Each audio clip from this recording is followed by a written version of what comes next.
आखिरकार तो हम जाएंगे ज़रूर अपने देश, अपने मकान में। का सब कुछ तो हमने सह लिया है। चुप चुप चुप। अभी बाल बच्चे सब खत्म हो जा रहा है सर जी। आप लोग हम लोग को बचाइए, हम लोग मर जाएंगे सर जी। सब कुछ खत्म कर दे रहा है। 25 जनवरी 2020 एक वीडियो आई थी शर्जील इमाम की। तो हम हिंदुस्तान और नॉर्थ ईस्ट को परमानेंटली कट कर सकते हैं और वो बंद कर सकते हैं, क्योंकि चिकन नेक्स्ट मुसलमानों का है।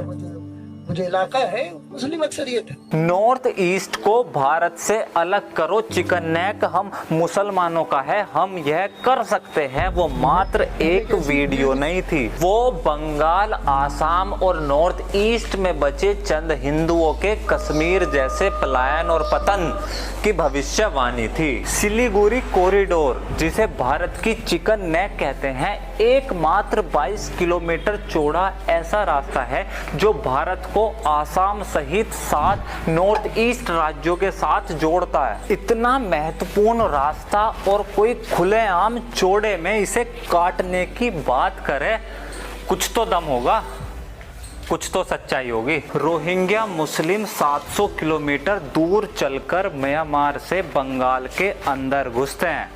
ये वही रोहिंग्या है जो राखाइन म्यांमार में हिंदुओं का कत्लेआम करते हैं। ईस्ट पाकिस्तान 25% हिंदू थे जब बंगाल का बंटवारा हुआ। आज उसी बांग्लादेश में केवल 8% हिंदू बचे हैं। सबसे ज्यादा इलीगल इमिग्रेंट कागज नहीं दिखाएगे वाली जमात इसी बांग्लादेश से बंगाल और आसाम में घुसती है। भारत और हिंदू विरोधी आतंकवादी संगठन जमात मुजाहिदीन और हुजी दोनों बांग्लादेश छोड़ वेस्ट बंगाल को अपना फेवरेट स्पॉट बना चुके हैं। 7 नॉर्थ ईस्ट राज्यों में से 5 राज्यों में हिंदू पहले ही माइनॉरिटी में हैं और केवल अल्पसंख्यक नहीं हैं, हम गिनतियों में हैं। बस मात्र एक राज्य बचा है, आसाम। 1950 में असम के अंदर 25% मुस्लिम थे और आज 2021 में असम की जनसंख्या का 40% मुसलमान है। असम की ऑफिशियल लैंग्वेज है असमीज, लेकिन असम के 14 मिलियन मुस्लिम में से 10 मिलियन मुसलमान बंगाली भाषा बोलते हैं, जो वेस्ट बंगाल और बांग्लादेश की ऑफिशियल आधिकारिक भाषा है। और ये महज एक कोइंसिडेंस, संयोग नहीं है कि बंगाल और बांग्लादेश से सटी आसाम की 11 डिस्ट्रिक्ट आज पूर्णतया मुस्लिम मेजोरिटी हो चुकी है। बिल्कुल यही सेम पैटर्न बिहार में है। बिहार की एवरेज मुस्लिम पॉपुलेशन 17% है, लेकिन वो डिस्ट्रिक्ट जिनकी बॉर्डर बंगाल से सटी है, जिसे मुख्यतः सीमांचल वाला क्षेत्र कहते हैं, वहाँ की मुस्लिम आबादी 17 नहीं 47% है। बंगाल के बस 2 डिविजन्स की बात करेंगे, जलपाईगुड़ी और मालदा। इन दोनों डिविजन्स की बॉर्डर मिलती है बांग्लादेश से, तो स्वाभाविक है कि ये दोनों जगह मुस्लिम बहुल आबादी वाली होगी। और यही खास बात है बंगाल और बंगाल के इन दोनों डिविजन्स की। रोहिंग्या म्यांमार से बांग्लादेश के रास्ते 700 किलोमीटर दूर चलकर कहाँ आते हैं? बंगाल के जलपाईगुड़ी और मालदा डिवीजन में। बांग्लादेश से इलीगल इमिग्रेंट्स भारत में कहाँ घुसते हैं? बंगाल के इन दोनों डिविजन्स में। जमात उल मुजाहिदीन और हुजी जैसे आतंकवादी संगठन जिनके लिंक तालिबान और अलकायदा से है, भारत में ऑपरेट कहाँ से करते हैं?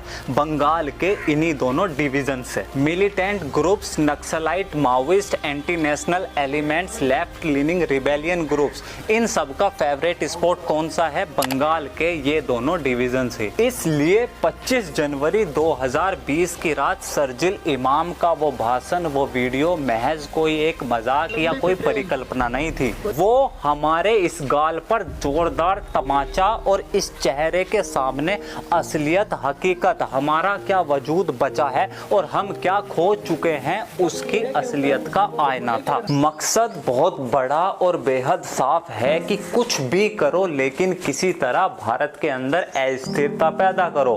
भारत को उसके नॉर्थ ईस्ट राज्य से अलग करो, असम को बांग्लादेश में, अरुणाचल प्रदेश को चाइना में और कश्मीर को पाकिस्तान में जोड़ो। बंगाल को कम्युनिज्म और भारत को शरिया कानून पर शासन करो। ये मकसद पूरा होता है बंगाल से बंगाल के सिलीगुड़ी कॉरिडोर, चिकन नेक से। इसी कॉरिडोर के नीचे मालदा, इसके राइट में बांग्लादेश, लेफ्ट में बिहार का सीमांचल रीजन और ऊपर में जलपाईगुड़ी और उसके ऊपर सबसे बड़ा की प्लेयर चाइना। बस कुछ साल और जब इस देश का तथाकथित बहुसंख्यक हिंदू अपनी नींद से जागेगा तो गायब हो चुका होगा केवल बंगाल से नहीं, नॉर्थ ईस्ट के 8 के 8 राज्यों से। प्रत्यक्ष को प्रमाण की जरूरत नहीं होती। म्यांमार में मारे गए और भगाए गए हिंदू, बांग्लादेश में मारे गए भगाए गए हिंदू, असम में मारे गए भगाए गए हिंदू, कश्मीर में मारे गए भगाए गए हिंदू, बंगाल में मारे गए भगाए गए हिंदू, मिजोरम, नागालैंड, मेघालय, लक्षद्वीप, इन जगहों में अल्पसंख्यक कौन है?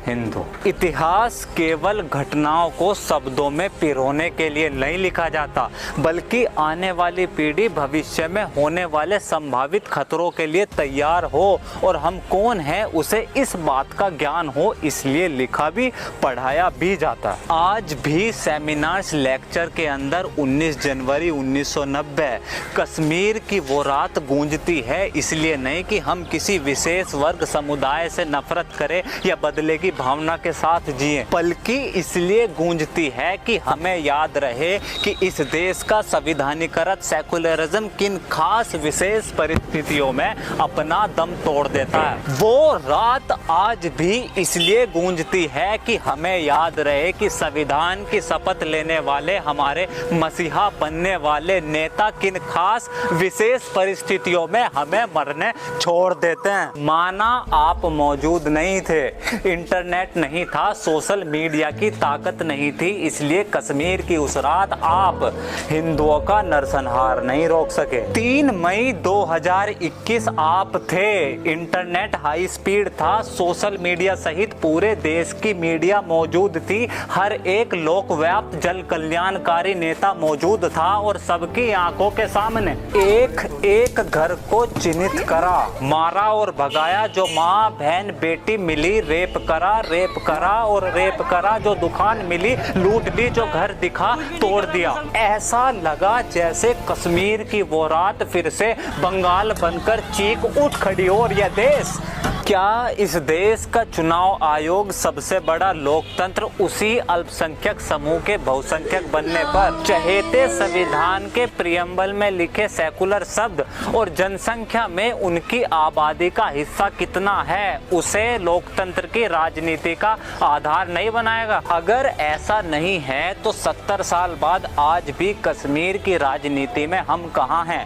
सीमांचल, जलपाईगुड़ी, मालदा, आसाम के वेस्टर्न डिस्ट्रिक्ट्स में हम कहाँ हैं? हमारे वो अपने घर कहाँ हैं? 1 महीना नहीं लगा इस देश को, संविधान को, लोकतंत्र को, नेताओं को, सोशल मीडिया के आपके क्रांतिकारियों को बंगाल बुलाने में। हमारी जमीन, हमारी इज्जत, हमारी औरतों की अस्मिता का नंगा नाच भुलाने में। पूछो उससे पहले नींद से उठो और देखो हमारे वो अपने घर कहाँ हैं, हमारा वो भारत देश कहाँ है? ये वहम दिमाग से निकाल दो कि इतनी बड़ी गुलामी के बाद आज तक हमारा कोई कुछ नहीं बिगाड़ पाया। अफगानिस्तान हमारा था, आज नहीं है। पाकिस्तान हमारी जमीन थी, आज नहीं है। बांग्लादेश हमारा हिस्सा था, आज नहीं है। और ऐसा ना हो कि जिस वहम और नशे में आज हम हैं, कल इतिहास बंगाल या उत्तर प्रदेश के बारे में फिर से वैसा कुछ ना लिख दे। आपका साथ, आपकी सपोर्ट मिली केवल इस वजह से द टॉक शो को जारी रख पाया हूं और आगे भी इन वीडियोस को ऐसे ही जारी रख सकूं, लिख सकूं, बोल सकूं। हम हिंदू, हमारे इस राष्ट्र भारत के लिए चिल्ला